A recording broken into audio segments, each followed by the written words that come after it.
La mia vita è un decorso di cerimonie incompiute. Non ho seppellito i miei genitori, non ho avuto figli, non ho davanti a me un abisso nel quale perdere la mia vita. Non sono passata dalla casa di un uomo a quella di un altro. In silenzio, quello vero, che mi sostiene dentro a tanto rumore, preparo un'eternità. Di Juana Vignozzi, una foto del momento.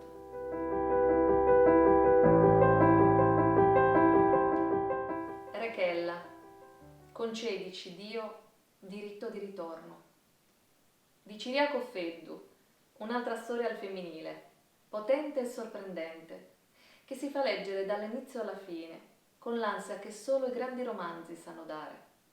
È un'altra figura di donna, Rechella, che si staglia in rilievo, appassionata ed intensa. La corsa di un'esistenza dove gli estremi geografici, la Sardegna e l'Argentina, e i capi della linea del tempo si inseguono come in una struggente fuga musicale.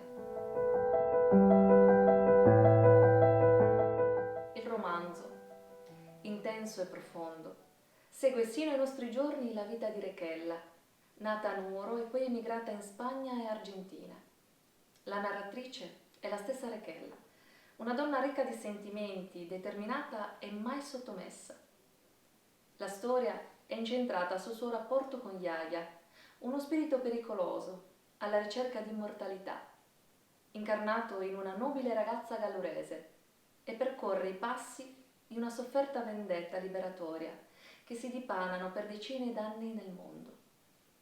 Temi importanti del racconto sono l'alienazione derivante dalla migrazione, analizzata col concorso di diverse voci e attraverso più storie, la crisi dei rapporti comunitari e familiari e il disperdersi della cultura sarda agropastorale.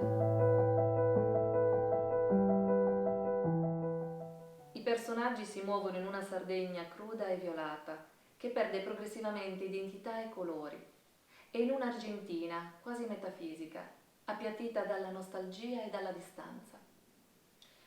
Il romanzo apre diverse dimensioni tra il reale e il magico, senza discostarsi da una severa ricerca storica e da un'analisi puntuale della situazione dell'isola.